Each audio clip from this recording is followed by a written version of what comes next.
Semasa kecil, ibuku lah yang lebih sering menggendongku. Tapi aku tahu, ketika ayah pulang bekerja dengan wajah yang letih, ayah lah yang selalu menanyakan apa yang aku lakukan seharian. Walau beliau tak bertanya langsung kepada aku karena saking letihnya mencari nafkah dan melihatku terlelap dalam tidur nyenyaku. Ku tahu, ia kecup keningku dalam tidurku. Saat aku demam, ayah membentak, sudah diberitahu jangan minum es. Lantas aku merenggut, menjauhi ayahku dan menangis di depan ibu. Tapi aku tahu, ayahlah yang risau dengan keadaanku. Sampai beliau hanya bisa menggigit bibir menahan kesakitanku. Ketika remaja aku meminta keluar malam, ayah dengan tegas berkata tidak boleh. Sadar, ayahku hanya ingin menjagaku, karena beliau lebih tahu apa yang ada di luar. Karena bagi ayah, aku adalah sesuatu yang sangat berharga. Dalam sujudnya, ayah juga tidak kalah dengan doa ibu. Cuma bedanya, ayah simpan doa itu di dalam hatinya. Sampai ketika aku menemukan jodohku, ayahku sangat berhati-hati mengizinkannya. Dan akhirnya saat ayah duduk melihatku di atas pelaminan bersama pasanganku, ayah pun tersenyum bahagia. Lantas aku menengok. Ayah sempat pergi ke belakang dan menangis. Ayah menangis karena sangat bahagia dan beliau pun berdoa. Ya Tuhan, tugasku telah selesai dengan baik. Bahagiakanlah putra-putri kecilku yang manis bersama pasangannya. Kuakhiri tulisanku ini dengan sebuah bait lagu. Untuk ayah tercinta, aku ingin bernyanyi. Dengan air mata di pipiku. Ayah, dengarkanlah, aku ingin berjumpa, walau hanya dalam mimpi. How I love to dance with my father and my mother again. Terima kasih. Orang yang kita nikahi bukanlah sosok yang luar biasa, tetapi kitalah yang menjadikannya luar biasa. Dan ingat dalam satu hal, dalam cinta, jangan pernah menyerah pada ketidakmungkinan. Hadapi ketidakmungkinan dengan kesemogaan. Karena dalam cinta, kamu adalah ketidakmungkinan yang aku semogakan. Selamat datang bulan yang siang harinya mulia. Selamat datang bulan yang malamnya pun mulia, di mana nafas dan tidur kita pun mendapat pahala. Dosa pun diampuni, doa pun diterima. Marhaban ya Ramadan. Jadi ada di fase dimana gue ngerasa kok teman-teman gue banyak yang lebih sukses daripada gue. Gitu. Oh, lo ngalamin itu? Ngalamin itu. Oke. Jadi kayak ada penyakit hati yang mencoba membenarkan dia kan cuma begini doang, kok lebih terkenal. Dia kan cuma begini gue doang, kok jobnya lebih banyak. Gue jadi kayak ngerasa ngebandingin diri sama orang lain. Oke. Gitu. Tapi kayaknya itu yang mengikis gue sebagai personal deh. Jadi kayak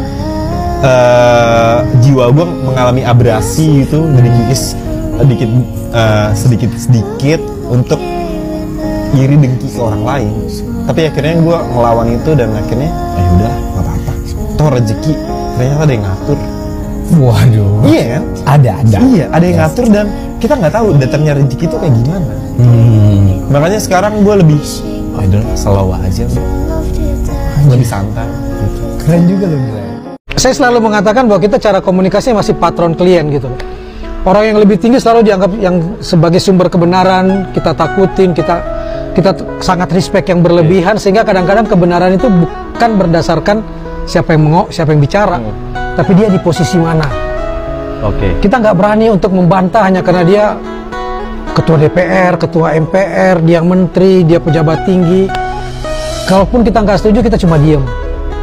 Karena pangkatnya di atas. Karena dia di atas. Nah, padahal kalau dalam kriminologi, kami di kriminologi selalu bilang gini, kejahatan tuh bukan karena banyaknya penjahat kok, tapi karena diamnya orang-orang baik. Seandainya lo bisa turn back the time deh. Oke. Lo ada yang pengen lo ubah nggak dalam hidup lo? Nggak ada. Kenapa? Karena lu sekarang, gua sekarang, kita semua nih yang nonton juga, kita sekarang adalah hasil dari perjalanan hidup kita. Anjir. Iya nggak sih? Iya. Kegagalan, kekecewaan, kebahagiaan, kesuksesan dan segala macem yang pernah terjadi di hidup gua, itu yang bikin gua kayak sekarang ini. Jadi gua nggak mau berubah a bit sedikit. Oke. Gitu. Menurut gua happy atau nggak happy itu cuma apa ya?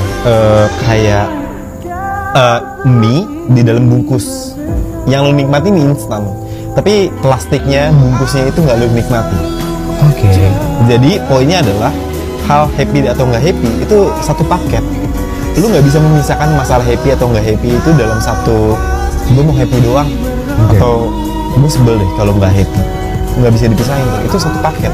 Jadi ketika gue di fase sekarang, apapun yang gue lakukan, happy atau nggak happy, gue ngerasa ini mah satu paket nih, dari apa yang akan gue rasakan sekarang gitu. Kita tuh akan berjodoh dengan orang yang emang berjodoh sama kita, paham nggak?